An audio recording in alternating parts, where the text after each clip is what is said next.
Pizuzu Algarad lived at 2749 Nob Hill Drive in Clemmons, North Carolina, a suburban street where daily life followed predictable rhythms. From the outside, the neighborhood appeared steady and undisturbed.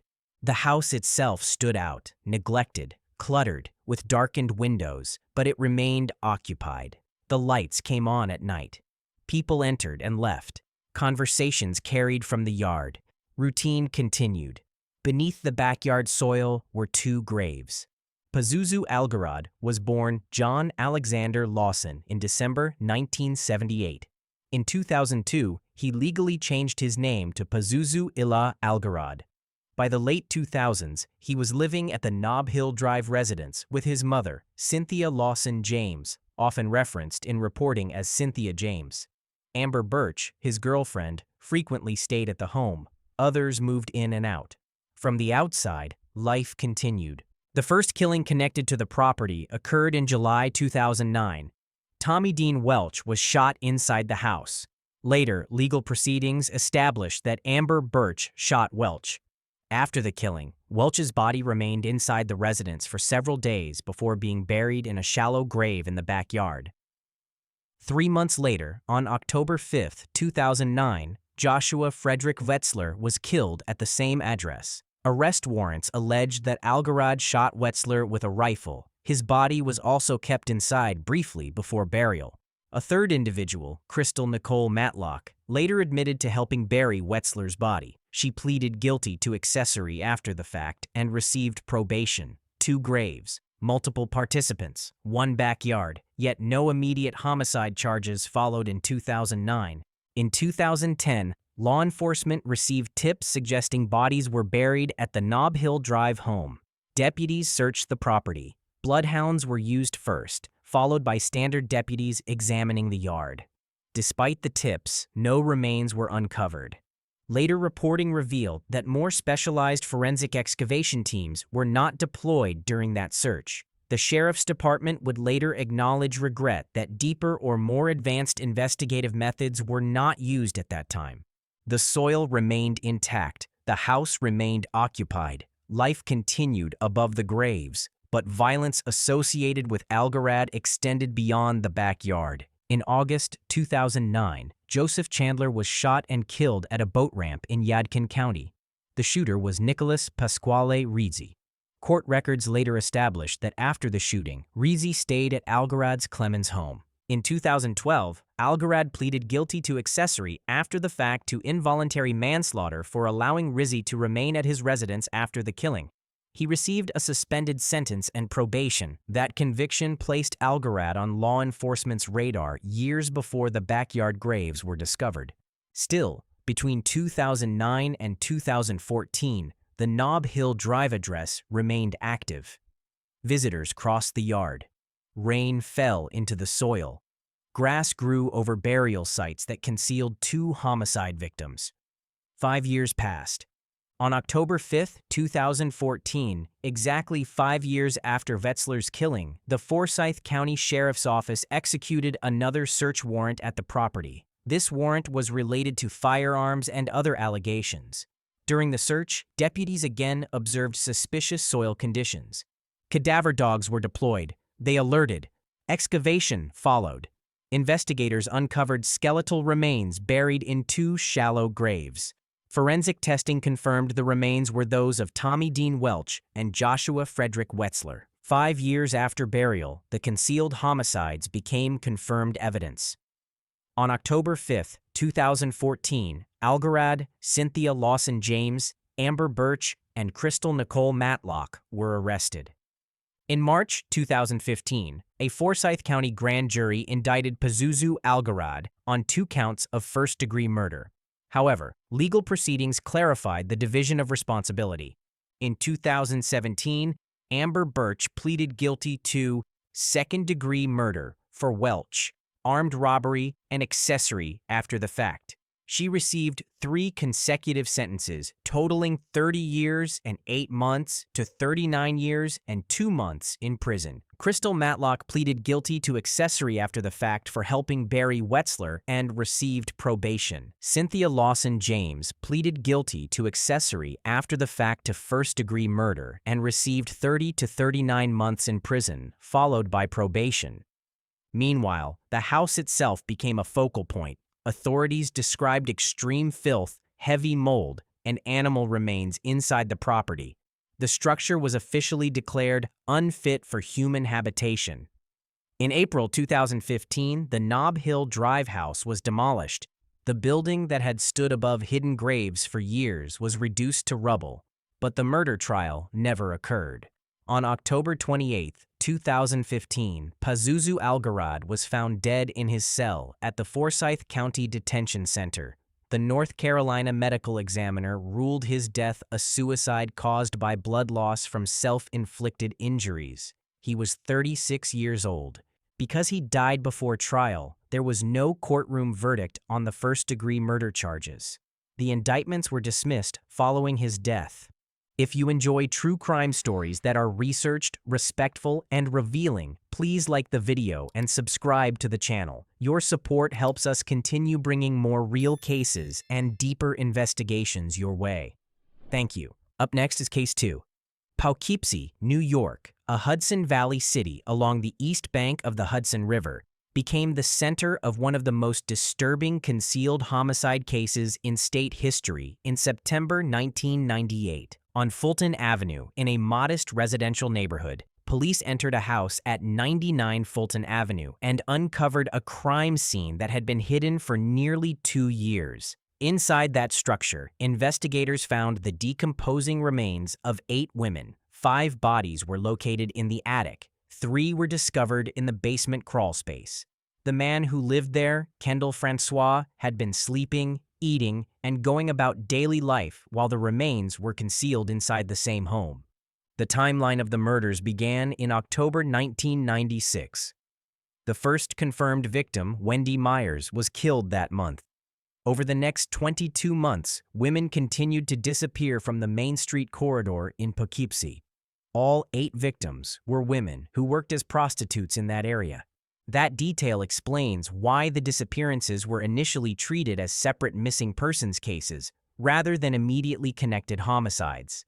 The victims were Wendy Myers, Gina Barone, Catherine Marsh, Kathleen Hurley, Mary Giacone, Sandra French, Audrey Pugliese, and Katina Newmaster. Each was killed by manual strangulation. The concealment was ongoing from October 1996 through early September 1998. The final victim, Katina Newmaster, was killed and placed inside the Fulton Avenue house just days before Francois' arrest. 5 bodies were hidden in the attic overhead. 3 were concealed in the basement crawl space below. The house functioned as the primary crime scene. Kendall Francois was born on July 26, 1971, and raised in Poughkeepsie. He attended Arlington High School, where he played football. As an adult, he worked as a groundskeeper and also served as a hall monitor at Arlington Middle School. Students reportedly nicknamed him Stinky, referencing his poor hygiene. That detail resurfaced in media coverage after investigators described the strong odor present inside the Fulton Avenue house. Throughout the period of the murders, Francois lived with his parents and sister at 99 Fulton Avenue. From the outside, the residence appeared unremarkable. It stood in a quiet neighborhood. Nothing about the exterior suggested what was concealed inside. The sequence that ended the killings began on September 1st, 1998. On that day, Francois approached a woman in the Main Street corridor and offered her money for sex. Reports identify her in some accounts as Diane Franco and in others as Christine Sala. Regardless of the variation in naming across records, the sequence of events is consistent. He brought her back to his home. Once inside, he attempted to strangle her. She resisted and escaped. Her escape ended nearly 2 years of concealment. She contacted the police and provided the address where the assault occurred. Francois was arrested on September 2, 1998. During questioning, statements he made led investigators to obtain a search warrant for 99 Fulton Avenue. When officers entered the house, they encountered a strong odor. Reports indicate Francois had used air fresheners in an effort to mask it. Family members later stated they believed plumbing problems were responsible. The search revealed human remains in the attic. Additional remains were found in the basement crawl space.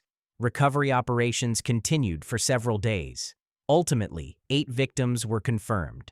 On September 17, 1998, a Dutchess County grand jury indicted Kendall Francois on 8 counts of second-degree murder. In September 1999, Francois pleaded guilty to all 8 murders. At the time, New York's death penalty statute was in effect under specific legal conditions. By pleading guilty, he avoided the possibility of a capital trial. Formal sentencing was delayed due to legal proceedings involving New York's death penalty framework and questions concerning plea validity. In August 2000, Kendall Francois was formally sentenced to life imprisonment without the possibility of parole. The house at 99 Fulton Avenue became permanently associated with the crimes. Following the investigation, the property was condemned. Demolition occurred in late 1999 or early 2000, according to local records. Removing the structure symbolized an effort to eliminate the physical reminder of what had occurred there. Francois entered the New York State prison system to serve his life sentence. He remained incarcerated for 14 years. On September 11, 2014, he died at Venda Correctional Facility in Alden, New York. Official reports confirmed he died of natural causes related to an AIDS-related illness. He was 43 years old. Attention now shifts to Case 3. Richard Satchwell reported his wife, Tina, missing in March 2017, and for more than 6 years, he continued living in the same U-Haul house where her body had been buried beneath the stairs. The address was Grattan Street in County Cork. From the outside, it looked ordinary. Curtains drawn at night. A car was parked nearby. Neighbors passing without suspicion. Nothing about the structure suggested that a grave had been sealed into its foundation. Tina Satchwell was 45 years old when she disappeared. She and Richard had been married for over 20 years. On the 24th of March 2017, Richard went to Gardaí and reported her missing. He told officers that she had left their home several days earlier, on or around 20th March 2017, after an argument. According to his account, Tina walked out carrying a substantial amount of cash, 26,000 euros, he claimed, taken from a box stored in the attic. The detail became central years later. Tina's family did not believe she would vanish without contact. Public appeals followed. Richard gave media interviews in the months after her disappearance, repeating the claim that she had left voluntarily and that he did not know where she had gone. Early searches of the Grattan Street property did not uncover her remains. The case slowly shifted from urgent search to unresolved mystery. But the 26,000 euro figure lingered. At trial, a forensic accountant testified that the couple's documented financial records did not support the possibility that they could have saved that amount of money. Their income and expenditure patterns, the court heard, made the existence of such savings highly improbable. Prosecutors argued that the cash claim was part of a constructed narrative designed to explain her disappearance. Behind the walls of the house, events in March 2017 had already taken a different turn. At trial, the prosecution alleged that Tina was killed inside the home during a violent confrontation on or about 20th of March 2017. The assistant state pathologist told the jury that due to the advanced decomposition of the remains when they were eventually recovered, it was not possible to determine a definitive medical cause of death. However, the state's case was that Tina had been strangled using the belt of her dressing gown. The concealment did not begin immediately with burial beneath the stairs. Evidence presented in court showed that Tina's body was first stored in a chest freezer located in the couple's garden shed for several days. That freezer became a powerful detail in the narrative. After the body was later buried inside the house, Richard Satchwell advertised the same freezer for free on the website Done Deal. A cousin testified that when he collected it, Satchwell said it just needs a clean. The freezer left the property. The burial remained. According to prosecution evidence, Satchwell dug into the concrete floor beneath the staircase inside the house. A cavity was created. Tina's body was wrapped and placed inside. Concrete was poured over the grave to reseal the area. The staircase once again appeared undisturbed. On 24 March 2017, 4 days after the alleged killing, Satchwell formally reported Tina missing. Years passed. The house on Grattan Street remained occupied. Richard continued living there from 2017 until 2023. Public appeals resurfaced periodically. Gardaí conducted further searches during those years, including examinations of the property. The grave beneath the stairs went undetected. In October 2023, Gardaí returned for another search, this time with a more invasive forensic strategy. On October 10, 2023, officers began breaking into structural elements of the house. Concrete flooring and enclosed sections were examined. On the 11th of October 2023, human remains were discovered buried beneath the staircase in a concrete-covered grave. The concealment was confirmed. The following day, Gardaí identified the remains as Tina Satchwell. The missing person case ended. Richard Satchwell was arrested and charged with murder. The trial took place in 2025 before the Central Criminal Court in Dublin. Throughout the proceedings, Satchwell did not take the witness stand. He exercised his right to silence at trial. Instead, the jury heard video recordings of Garda interviews conducted after his arrest. In those recorded interrogations, Satchwell gave an account of a confrontation in March 2017. He claimed that Tina attacked him with a chisel and that he restrained her. He said she collapsed during the struggle. The prosecution challenged that version, arguing that the concealment, burial, freezer storage, and 6 years of deception were inconsistent with an accidental death or self-defense. The jury heard about the €26,000 claim. They heard financial evidence undermining its plausibility. They heard about the freezer. They heard about the burial beneath the stairs. They saw the photographs and diagrams of the excavation carried out in October 2023. The assistant state pathologist's testimony was clear. While a precise medical cause of death could not be established due to decomposition, the circumstances were consistent with the prosecution's theory of strangulation. On 30 May 2025, after deliberation, the jury convicted Richard Satchwell of murder. On 4 June 2025, he was sentenced to life imprisonment. If you enjoy true crime content that uncovers the full story, please don't forget to like the video and subscribe. Thanks for the support. Case 4.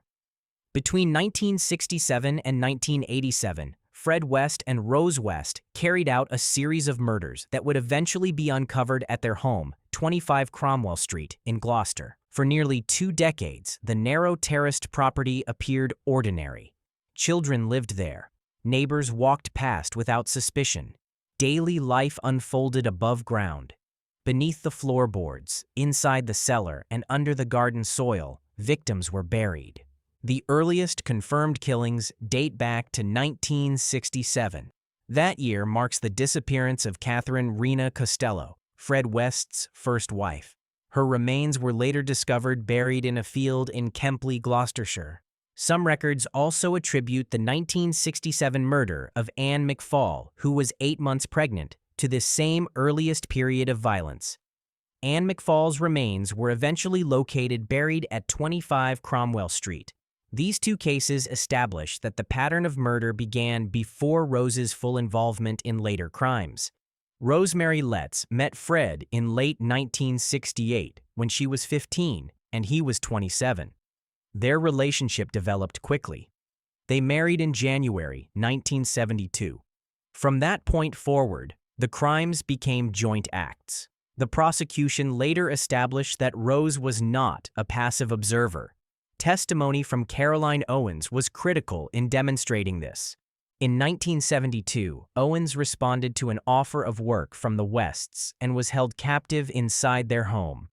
She later testified that Rose actively assisted in restraining her and participated in the abuse. That testimony, combined with forensic findings, dismantled any argument that Rose was merely present. Most of the confirmed murders occurred between 1967 and August 1979. Victims included Charmaine West, Fred's stepdaughter, killed in 1971, Shirley Robinson, murdered in May 1978 while 8 months pregnant, and Allison Chambers, killed in August 1979. The pattern was consistent.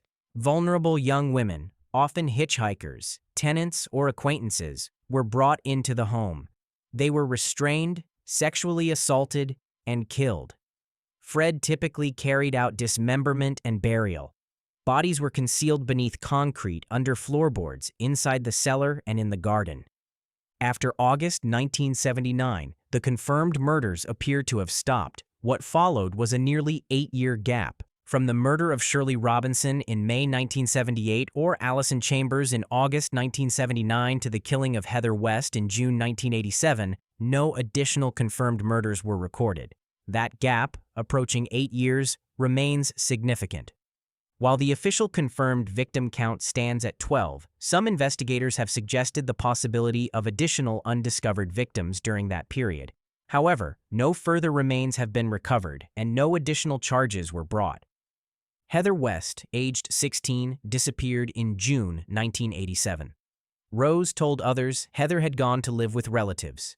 Fred suggested she had run away. Her disappearance did not trigger an immediate homicide inquiry. For years, the explanation went largely unchallenged. The case began to collapse in early 1994, not because of a murder report, but because of abuse allegations involving the West children. In February 1994, after a daughter disclosed sustained abuse, Gloucestershire police obtained a search warrant. On 24 February 1994, officers executed that warrant at 25 Cromwell Street. On 26 February 1994, the first human remains were discovered in the garden. Excavation intensified immediately. Over the following days, additional remains were uncovered. By March 5, 1994, more extensive identification processes were underway, and remains were later confirmed to include Heather West. The discovery marked a turning point. Excavations continued through the spring and summer of 1994. Forensic teams uncovered 9 sets of remains at Cromwell Street. 3 additional victims were linked to Fred West at other locations, including Rena Costello and others, buried away from the Gloucester property. The confirmed total stood at 12 victims. Fred West was arrested in February 1994 and charged with 12 counts of murder. He provided partial admissions and assisted police in identifying burial sites, though his statements were inconsistent. His trial was scheduled to begin in early 1995. On New Year's Day, January 1, 1995, just before his trial was set to begin, Fred West was found dead in his cell at HM Prison, Birmingham. He had hanged himself using bedsheets. His death was ruled a suicide. He never stood trial. Rose West faced prosecution alone. Her trial began in October 1995 at Winchester Crown Court. Over 8 weeks, prosecutors presented forensic evidence, excavation findings, and survivor testimony. Caroline Owen's account was central in establishing Rose's active role in restraint and abuse. Additional evidence tied Rose directly to specific murders, including that of Charmaine West and Heather West. On November 22, 1995, the jury convicted Rose West of 10 counts of murder. Those convictions included the 8 murders at Cromwell Street for which she was charged, as well as the murders of Heather and Charmaine. She received life sentences and remains imprisoned in the United Kingdom. She has consistently denied responsibility.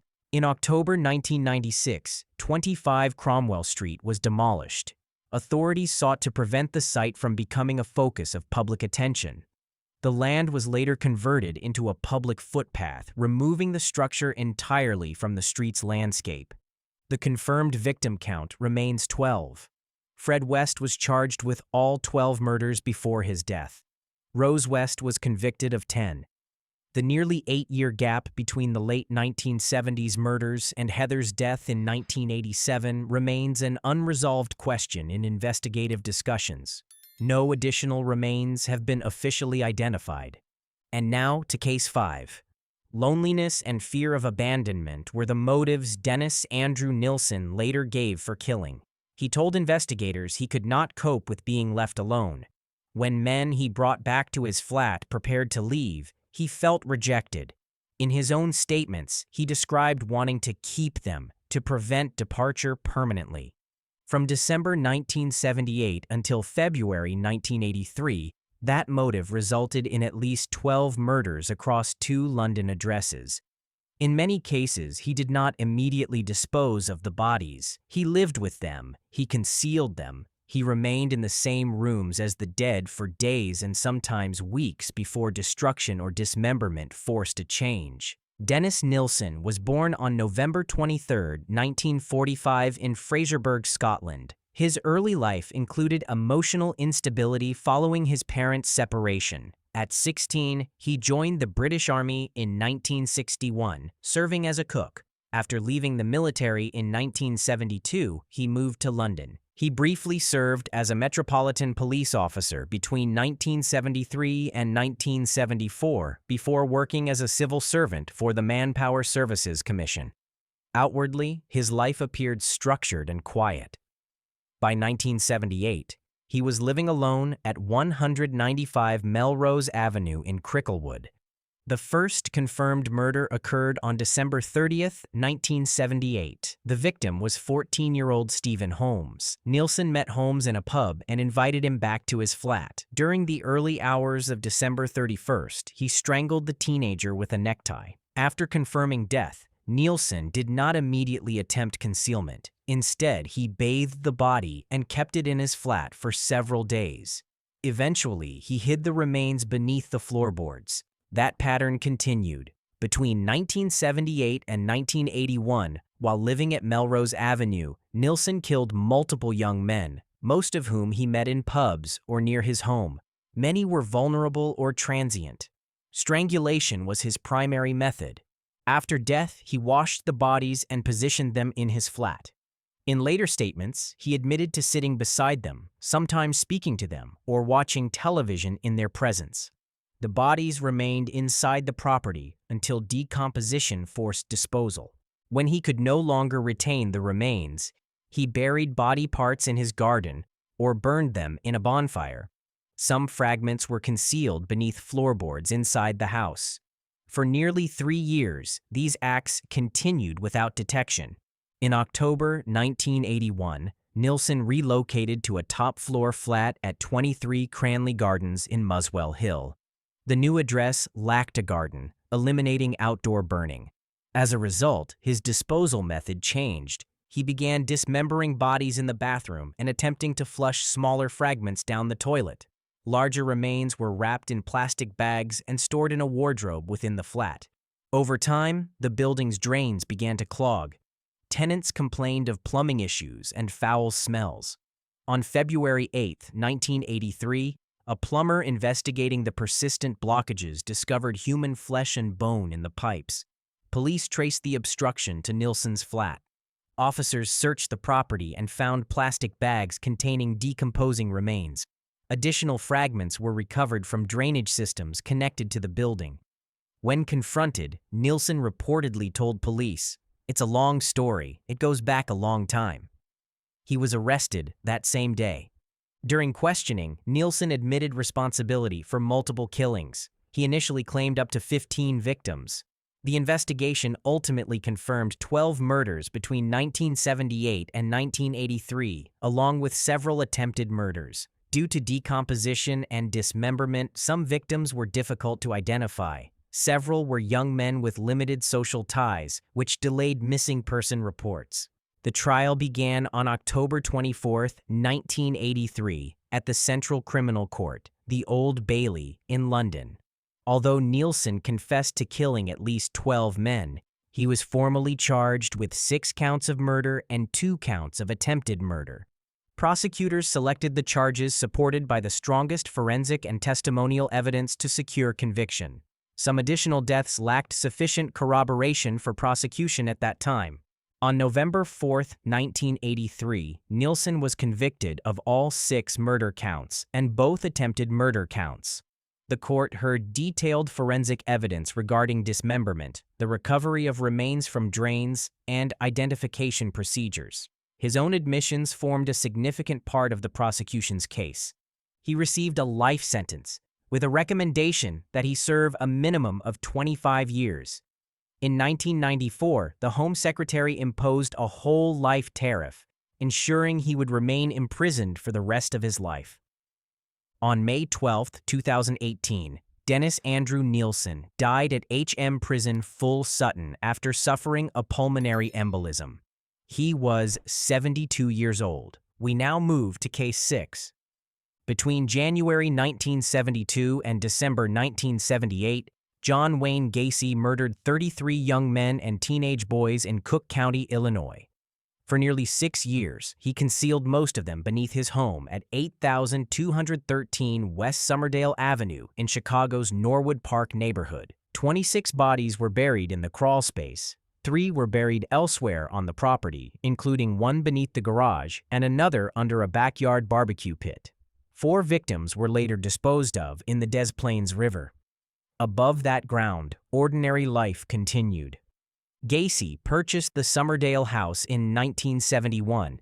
He operated a contracting business known as PDM Contractors and hired teenage boys and young men to work construction jobs.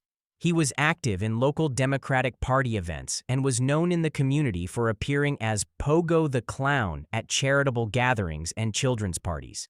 The image was structured: small business owner, neighbor, civic participant. The murders began in January 1972. His first known victim, 16-year-old Timothy McCoy, died from multiple stab wounds to the chest. This first killing differed from most that followed. In later statements, Gacy acknowledged that the initial homicide involved stabbing, whereas the majority of subsequent victims were killed by ligature strangulation.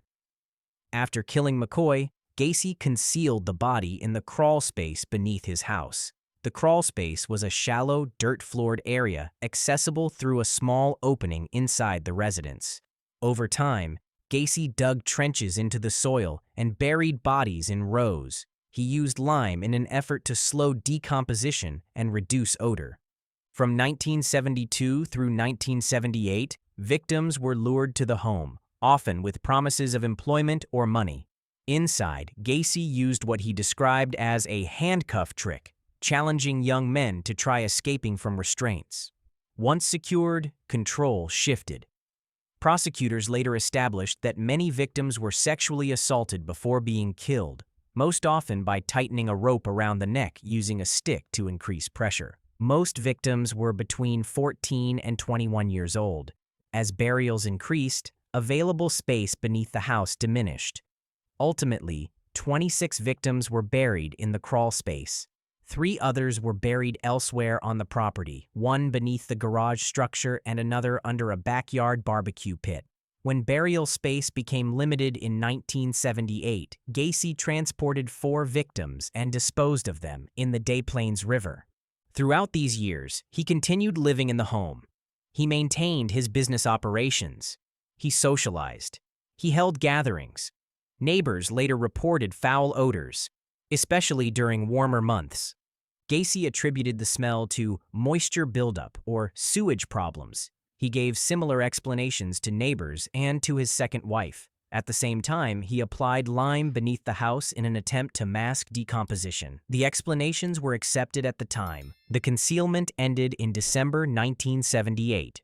On December 11, 1978, 15-year-old Robert Piest disappeared after telling his mother he was meeting a contractor about a job opportunity. That contractor was Gacy. When Piest did not return home, investigators traced his last known contact to Gacy's residence. Police interviewed Gacy and obtained search warrants. During initial searches, officers recovered suspicious items, including handcuffs and personal belongings not linked to him. Investigators also detected a strong odor coming from a heating vent connected to the crawl space. On December 21, 1978, authorities entered the crawl space and discovered human remains. Excavation continued for weeks. In total, 29 bodies were recovered from the Summerdale property, 26 from the crawl space and 3 from other areas of the lot, including beneath the garage and under the barbecue pit. 4 additional victims were recovered from the Des Plaines River, bringing the confirmed total to 33. Gacy was arrested on December 22, 1978. During interrogations, he provided detailed admissions and burial information. These statements, combined with forensic recovery, formed the foundation of the prosecution's case. The trial began on February 6, 1980, in Cook County. Gacy faced 33 counts of murder. His defense argued legal insanity. Psychiatric experts testified for both sides. Prosecutors countered that the systematic burials, concealment efforts, and misleading explanations demonstrated awareness and intent. On March 12, 1980, the jury returned guilty verdicts on all 33 counts. On March 13, 1980, after the sentencing phase, the jury formally imposed the death penalty. The Illinois Supreme Court later upheld both the conviction and sentence in 1984. Appeals continued for years without reversal. On May 10, 1994, Gacy was executed by lethal injection at Stateville Correctional Center in Illinois. He was 52 years old. The Summerdale house was demolished in April 1979, months after the discovery of the bodies. The lot remained vacant for years before a new residence was constructed with a different address number. Identification efforts did not end with the trial. Many victims were identified in 1978 and 1979 through dental records. However, several remained unidentified for decades. Advances in forensic DNA analysis led to additional identifications in later years. William Bundy was identified in 2011. James Hawkinson was identified in 2017. The most recent identification occurred in October 2021, when genetic genealogy confirmed the identity of Francis Wayne Alexander. Despite these advances, as of late 2021, 5 victims remain unidentified. The Cook County Sheriff's Office continues to seek DNA samples from families of missing young men from the early to mid-1970s to resolve those remaining cases. Case 7. According to investigative reports and later court testimony, Gein sealed off his mother's bedroom after her death. He preserved it exactly as she had left it. Bed made, curtains undisturbed, furniture untouched. The rest of the house gradually deteriorated into clutter and disrepair. That preserved bedroom became a fixed point in the house, ordered, frozen, protected. Edward Theodore Gein was born on August 27, 1906, in La Crosse County, Wisconsin. By the mid-1940s, the family farm outside Plainfield in Waushara County had narrowed to just 2 people, Gein and his mother, Augusta. When Augusta died on December 29, 1945, he was left alone in the farmhouse that would later become one of the most examined crime scenes in American history. Upstairs, the preserved bedroom stood untouched, a private shrine. Downstairs, over the next decade, something else began to take shape. Through the late 1940s and early 1950s, Gein admitted during questioning that he visited local cemeteries at night. Cemetery investigations later confirmed that roughly 15 graves in the region had been disturbed. He told authorities he targeted the graves of middle-aged women who resembled his mother. Some nights, he claimed, he would begin digging but stop. Other nights, he completed the exhumations and transported remains back to the farmhouse. He did not abandon the property. He continued sleeping there, cooking there, living there. Neighbors saw a quiet man who kept mostly to himself. He did odd jobs. He babysat. He attended community gatherings occasionally. From the road, the farmhouse looked weathered but unremarkable, just another rural structure on Wisconsin farmland. Then, on December 8, 1954, Mary Hogan disappeared from her Pine Grove Tavern in Plainfield. Blood was found behind the bar. Witnesses later placed Gein there that evening. The case stalled. There was suspicion, but no arrest. It would not be until 1957, after his capture, that Gein admitted to shooting Hogan and transporting her body to his property. For nearly 3 years after Hogan vanished, Gein remained in the same farmhouse. On November 16, 1957, Bernice Worden, owner of Worden's hardware store in Plainfield, disappeared during business hours. The store's cash register was found open. A receipt showed that Gein had purchased antifreeze that morning, placing him among the last known customers. Deputies traced that receipt to the Gein farm. He was apprehended later that evening in the driveway of his friend Lester Hill's home after having supper with the Hill family. He did not resist arrest. Meanwhile, deputies began searching the farmhouse. In a shed behind the house, they discovered Bernice Worden's body hanging upside down. She had been shot with a .22 caliber rifle. Inside the house, investigators cataloged items that were later confirmed in official reports and court proceedings. Skulls used as bowls, masks made from human skin, chairs upholstered with skin, bones, and fragments stored in various rooms. Most of the remains recovered were determined to have come from grave exhumations rather than homicide victims. Gein admitted to killing 2 women, Bernice Worden and Mary Hogan, but he was formally charged and tried only for Worden's murder. What struck investigators was the structure of the space itself. One room upstairs remained preserved exactly as it had been in 1945. Other areas of the house contained human remains gathered over years. The preserved bedroom symbolized memory and fixation. The lower rooms held physical evidence of grave robbing and murder. The separation was not geographical. It was architectural. He moved through those rooms daily. On January 6, 1958, Gein was declared legally insane and unfit to stand trial. He was committed to Central State Hospital in Waupun, Wisconsin. For nearly a decade, he remained institutionalized while proceedings were delayed. In November 1968, he was declared competent to stand trial. The trial lasted 1 week. On November 14, 1968, he was found guilty of first-degree murder in the death of Bernice Worden. Immediately following the verdict, the court ruled that he had been legally insane at the time of the crime. He was committed for life to a state mental institution, first Central State Hospital, and later Mendota Mental Health Institute in Madison. He remained confined there until his death on July 26, 1984, at age 77. The official cause of death was respiratory failure related to cancer. The farmhouse itself did not survive long after his arrest. On March 20, 1958, it burned down before a scheduled auction. Contemporary newspaper coverage described the fire as suspicious, though no definitive cause was ever established. With the house gone, the physical site of that divided existence disappeared. Case 8. 8 murders were committed by John Christie inside and around 10 Rillington Place between 1943 and 1953. For nearly a decade, bodies remained concealed within the same narrow London terrace house, while daily life continued above them. John Christie had lived at 10 Rillington Place in Notting Hill since 1938. To neighbors, he appeared quiet and unremarkable. The property was divided into flats, with shared staircases and thin walls. Renters moved in and out.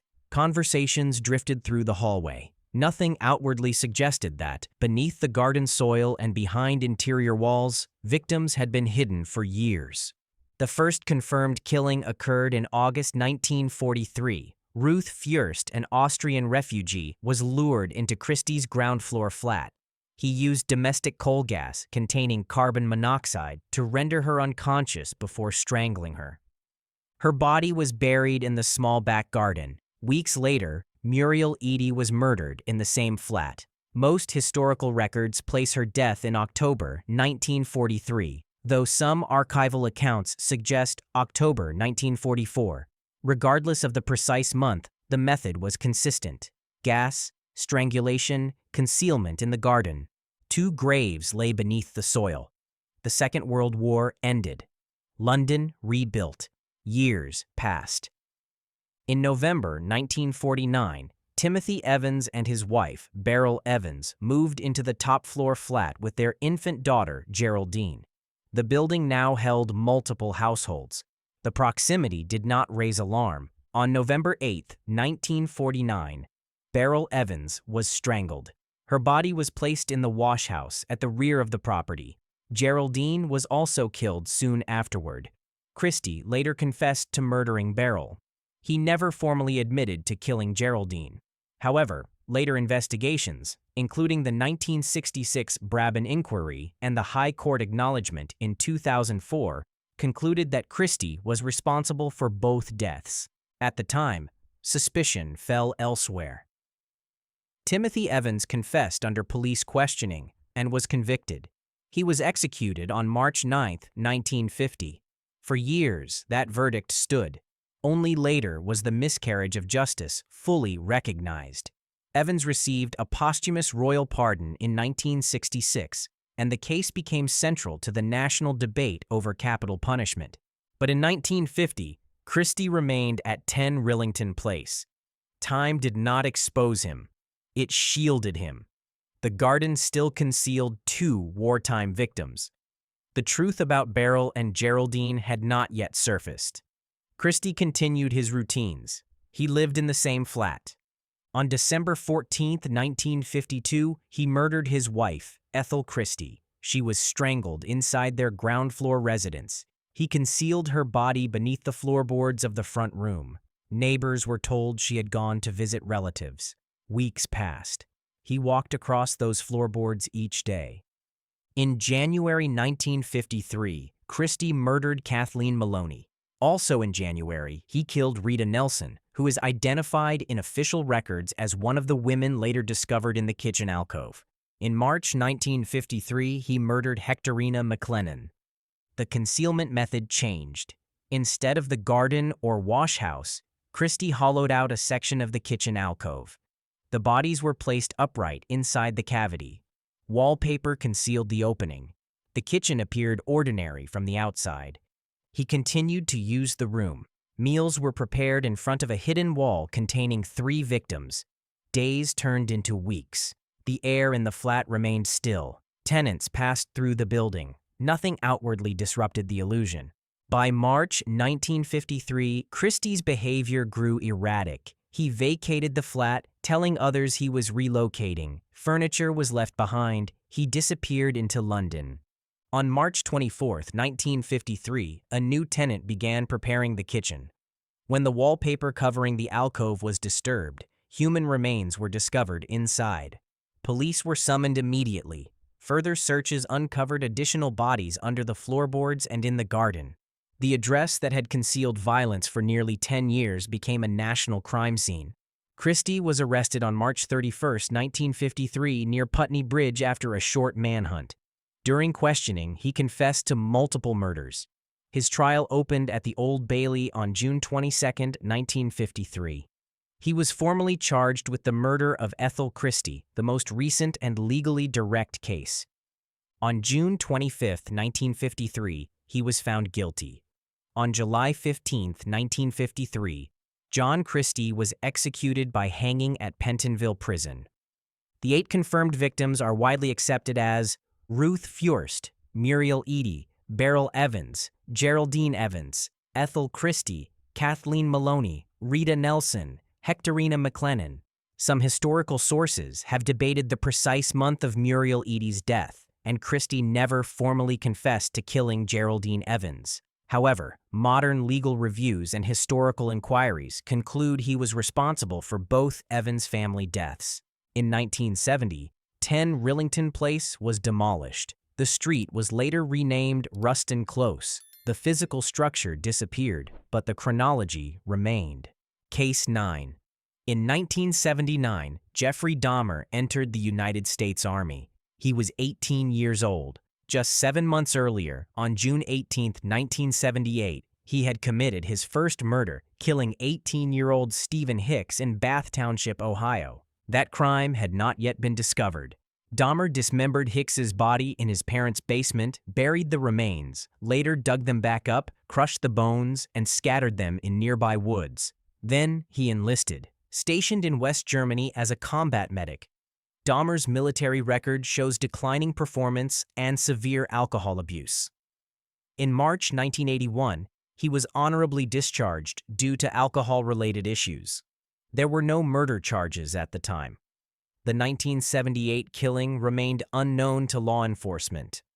Dahmer returned to the United States and eventually settled in Milwaukee, Wisconsin, living first with his grandmother. For several years, there were no confirmed killings. That changed in 1987. Stephen Tuomi's death is widely documented as occurring in late 1987, with most sources placing the encounter either on September 15th or November 20th of that year.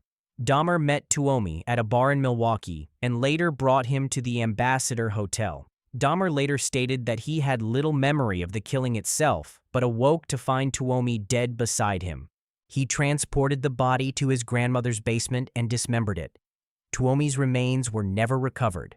Although Dahmer confessed to killing him, the absence of physical remains meant Tuomi was not among the Wisconsin homicide charges supported by recovered bodies. From that point forward, the killings escalated. Between 1987 and July 19, 1991, Dahmer murdered young men he met at bars, bus stops, shopping centers, and on the street. He often offered money in exchange for photographs. Once inside his residence, he drugged them with sedatives mixed into drinks. When they lost consciousness, he strangled them. The murders followed a consistent pattern. After killing his victims, Dahmer frequently delayed disposal. He photographed bodies in stages. He dissected them. He attempted to preserve certain parts. He used bleach and chemicals to clean skulls. He stored organs in refrigerators and freezers. He retained bones and skeletal structures. These were not temporary concealments. They were deliberate acts of retention that continued over years. In 1990 and 1991, his behavior escalated further. Dahmer drilled small holes into victims' skulls and injected substances such as hydrochloric acid or boiling water. He later described these attempts as efforts to create passive companions who would not leave him. These procedures failed and resulted in death. Investigators later recovered photographic documentation of these acts during the search of his apartment. In May 1990, Dahmer moved into apartment 213 at the Oxford Apartments, located at 924 North 25th Street in Milwaukee. Over the next 14 months, 9 murders occurred there. Neighbors complained about foul odors coming from the unit. Dahmer told building management the smell was from spoiled meat or a malfunctioning freezer. The explanations were accepted. Inside the apartment, the preservation continued. On July 22, 1991, the pattern ended. That evening, 32-year-old Tracy Edwards escaped from Dahmer's apartment after being handcuffed and threatened with a knife. Edwards flagged down Milwaukee police officers. When officers returned to apartment 213 with Edwards, Dahmer allowed them inside. While attempting to locate the key to the handcuffs, one officer opened a bedroom drawer and discovered Polaroid photographs showing dismembered human bodies. The officers immediately restrained Dahmer and began a full search. Inside the refrigerator, they found a severed human head. In the freezer, they located additional human organs and 3 more severed heads. In closets and cabinets, they discovered multiple skulls, some chemically treated. A 57-gallon drum in the bedroom contained acid and dissolving human torsos. Preserved skeletal remains were found throughout the apartment. In total, investigators recovered the remains of 11 victims inside that single unit. Jeffrey Dahmer was arrested on July 22, 1991. During interrogation, he confessed to 17 murders committed between June 18, 1978, and July 19, 1991. He described preserving body parts because he did not want the men to leave him. He admitted to transporting preserved remains when relocating between residences. The retention of skulls and organs was intentional. When he moved, the remains moved with him. Legally, the charges reflected the physical evidence available. Dahmer was charged with 15 counts of first-degree intentional homicide in Wisconsin. He later entered guilty pleas but argued legal insanity. On February 15, 1992, the court found him legally sane. On February 17, 1992, Milwaukee County Circuit Court Judge Lawrence C. Graham, Jr. sentenced him to 15 consecutive life sentences, totaling 957 years. In May 1992, Dahmer returned to Ohio and pleaded guilty to the 1978 murder of Stephen Hicks, receiving an additional life sentence. Although Dahmer confessed to 17 murders, he was charged with 16 counts total, 15 in Wisconsin and 1 in Ohio. Stephen Tuomi's remains were never recovered, and therefore, that homicide was not among the Wisconsin counts supported by physical evidence. On November 28, 1994, while incarcerated at Columbia Correctional Institution in Portage, Wisconsin, Dahmer was beaten to death by fellow inmate Christopher Scarver during a prison work assignment. He was 34 years old. And finally, Case 10, October 4, 2018, Playa Pie de la Cuesta Street, Jardines de Morelos, Ecatepec, State of Mexico. A patrol unit noticed a couple pushing a baby stroller along the street. Officers approached. Inside the stroller were human remains. The couple, Juan Carlos Hernandez and Patricia Martinez, were not immediately charged with serial murder. They were first detained under suspicion of crimes against respect for the dead, a legal classification in Mexican law concerning the improper handling of human remains. It was only after authorities secured judicial authorization to search their residence that the full scope of the crimes began to emerge. What investigators uncovered inside that home would connect multiple disappearances to one address. After the initial detention, authorities obtained search warrants for the couple's residence in Ecatepec. Inside, forensic teams discovered multiple containers holding human remains. Some remains were wrapped in plastic and stored inside a refrigerator. Others were found in buckets filled with cement, a method of concealment that drew national attention. Personal belongings belonging to missing women were also recovered inside the property. The forensic process was methodical. Evidence had to be cataloged, preserved, and analyzed. DNA testing was conducted to identify victims. The work took time. Each identification required scientific confirmation. As the investigation progressed, prosecutors stated that Juan Carlos Hernandez had confessed to killing numerous women over several years. Public reports cited claims that he admitted responsibility for up to 20 victims. However, the number formally confirmed in court was based strictly on evidence-supported charges. Confessions alone were not sufficient. Each count required corroboration. Court proceedings and prosecutorial statements outlined a specific pattern. Patricia Martinez played an operational role. According to prosecutors, she lured women to their home under the pretense of selling inexpensive clothing, perfume, or jewelry. The approach was casual and local, neighbor-to-neighbor commerce. Once inside the residence, prosecutors argued the victims were restrained and killed. The concealment followed. Buckets were filled with cement to encase remains. Plastic wrapping and refrigeration were used to store other parts. The home remained occupied during this period. The couple continued daily life in the same space where evidence was hidden. That proximity became one of the most disturbing elements of the case. This was not hurried disposal in a remote field. It was sustained concealment inside a functioning residence in a densely populated neighborhood. Early in the investigation, Mexican media widely reported statements attributed to Hernandez in which he allegedly described cannibalizing parts of victims and feeding remains to dogs. These claims intensified public outrage and shaped international perception of the case. However, while those statements were reported during investigative phases, the formal convictions centered on femicide, unlawful deprivation of liberty, concealment of remains, and human trafficking. Cannibalism was not the principal charge forming the sentencing structure. Public shock was fueled by the reported confessions. Court sentences were grounded in evidence-supported criminal counts. One of the most documented and legally confirmed elements of the case involved the trafficking of an infant. Nancy Huitron, one of the victims, had a 2-month-old baby. Prosecutors established that after her killing, the couple sold the infant for approximately 15,000 pesos. the equivalent of several hundred US dollars at the time. This transaction formed the basis for human trafficking charges. The baby was later recovered alive. The trafficking conviction significantly increased the length of the defendant's cumulative sentences. It also expanded the case beyond serial femicide into the realm of organized exploitation. This was not solely murder. It was commodification of a child. During court proceedings, Hernandez made statements that were widely reported. He declared hatred toward women and allegedly stated that he would continue killing if released. Psychiatric evaluations referenced in coverage indicated he was diagnosed with a psychotic disorder and personality alterations. Despite that diagnosis, he was deemed legally competent to stand trial. Competency was crucial. It meant he understood the proceedings and could be held criminally responsible under Mexican law.